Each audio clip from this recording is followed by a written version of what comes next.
Thank you.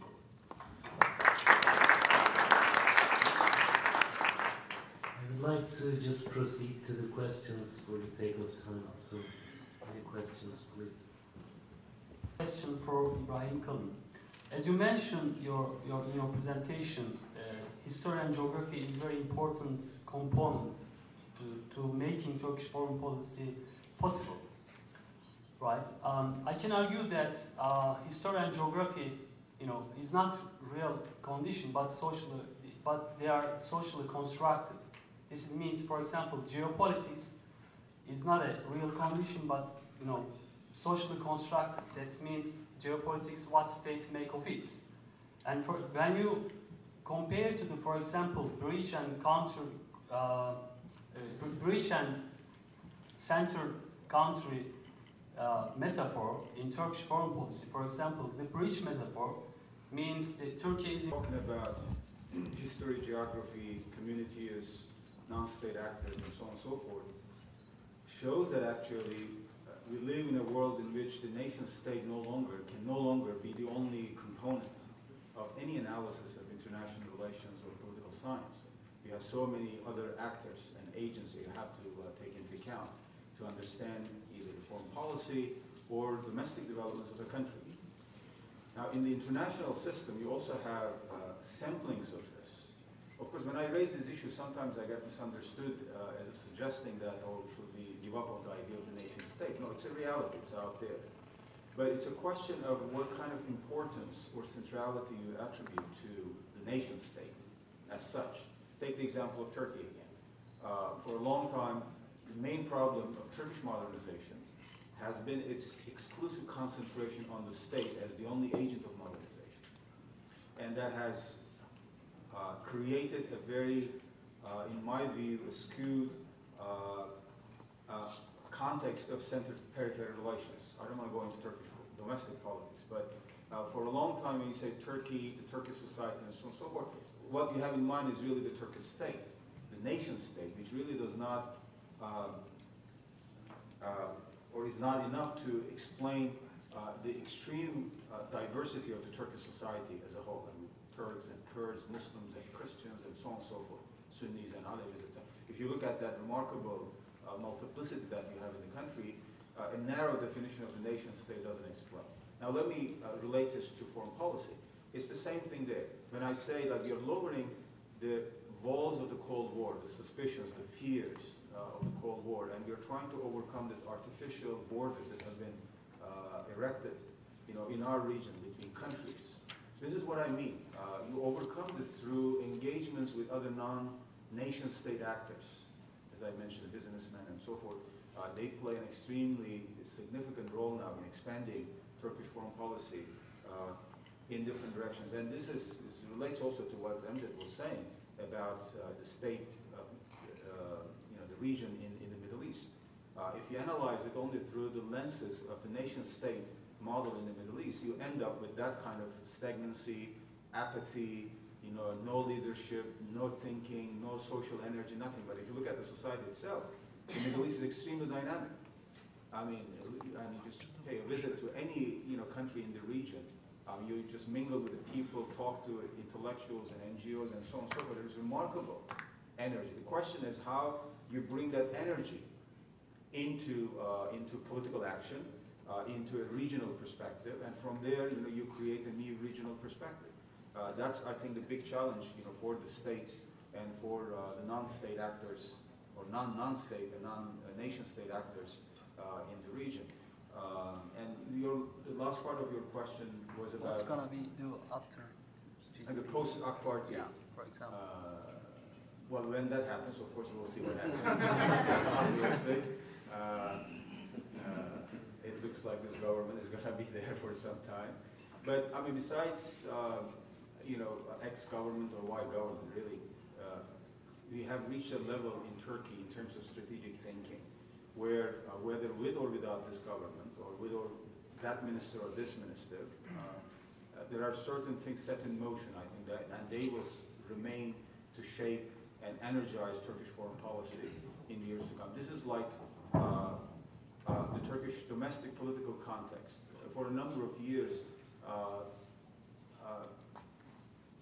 we said, all right, we have this government, you have this ex-minister or prime minister or president who is opening up the ways for Turkey, and it's only through that kind of political leadership that democracy, human rights, transparency, accountability, and so on and so forth can take root in the country.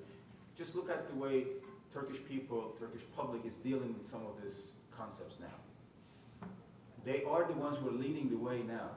I mean, public at large. It's intellectuals, it's writers, it's NGOs, it's human rights activists, other institutions that are pushing the government as well as the establishment to open up further, to further internalize the values, the principles of democracy, human rights, and so on and so forth. I think Turkey has become, in that regard, quite self-reliant. Why is Turkey against the rights of the Kurds for political rights while advocating the rights of Palestinians to a state of their own? Well, I don't want to comment on someone else's analogy, or Joyce Robert, or whatever. It's an interesting way of looking at a country, but the question is your own self-perception, how you see yourself, your own self-view, not how others see you. If you believe in yourself that you can be a source of good in the region and you can achieve something, for your own country, for your own people, for the principles you believe in, I think, what other people say, what criticism they come up with, you should listen to them, obviously, but you cannot shape your own identity on the basis of what others think of you. Therefore, many of these criticisms about Turkish foreign policy, where it is going and so on and so forth, as I said, they are really results of those momentary frames taken at certain points. But if you do the process analysis, to give you an example, when we started engagement with Syria, for example, in 2004 and 2005, actively especially, we get a lot of criticism again from many people here in Washington and other places. That, how can you engage a country that is sponsoring terrorism and so on and so forth. But look at the result now after 4 or 5 years. You have a country now that is willing to contribute, that is Syria, willing to be part of the regional system, trying to contribute to political stability in Iraq, is willing to open negotiations with Israel through our facilitation and negotiations, which unfortunately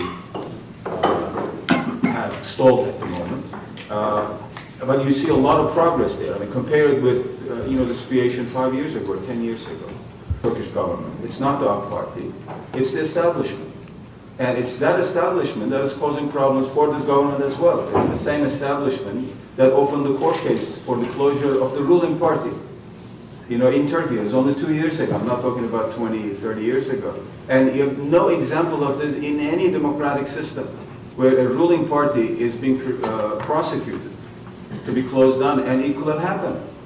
So the same applies to other basic human rights, civil liberties in Turkey, including the Kurds, the non-Muslim minorities, the Armenians, Alevis, and others. Therefore, I think one needs to identify the source of this resistance to change for further democracy, for more civil liberties, and so on and so forth, where it is really coming from, and what the government is trying to do to its best ability. Because Turkish foreign policy over the last 8-9 years overall has been a large success story. But in the spirit of self-criticism, are there areas that you can see where Turkey could have done better? Are there any topics, areas where perhaps Turkey could have shown a better ethical leadership, better moral leadership? For instance, the Iranian situation comes to mind after the elections. Within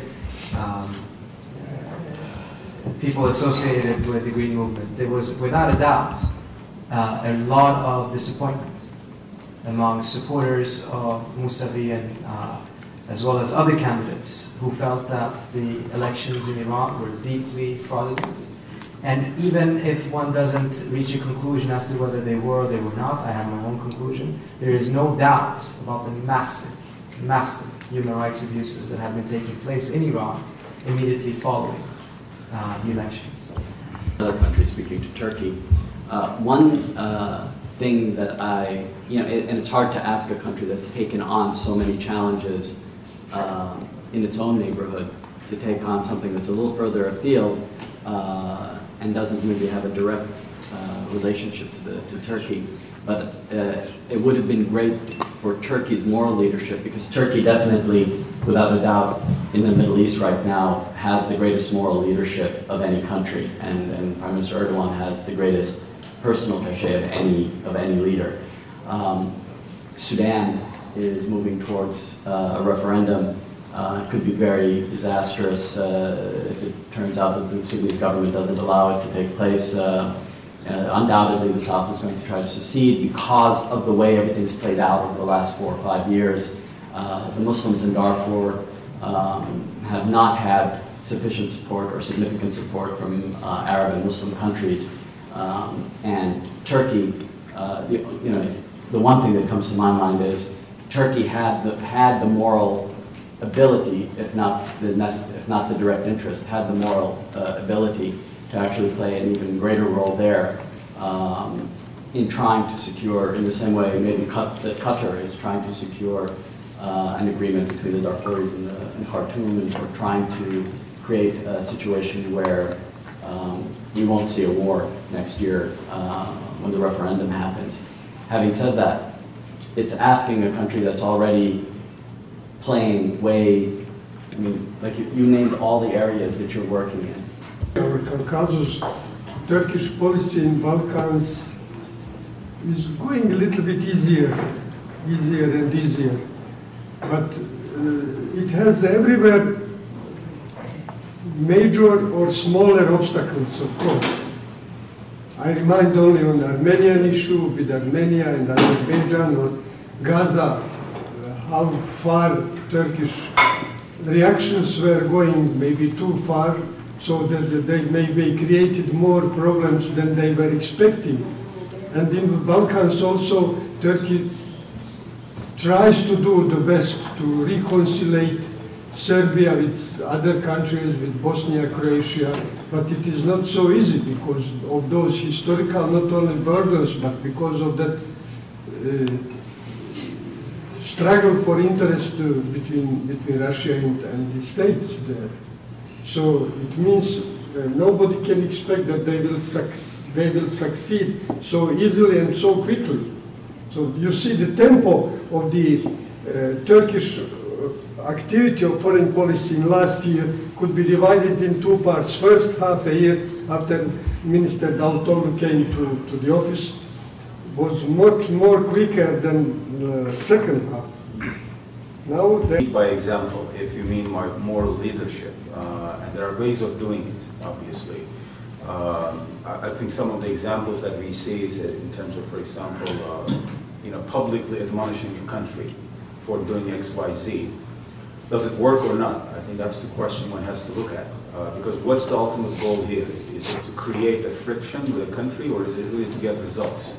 And results in all the areas that we care about, not only, say, specific bilateral issue or regional issue, but also issues of moral principles, democracy, human rights, and other issues. We try to our best ability to try to implement these principles in our own country, and we hope that this will have an impact, on our relationship with other countries also. But we are responsible for the things that are in our capacity. We cannot be held responsible for things that are just way above our or beyond our responsibilities or our powers.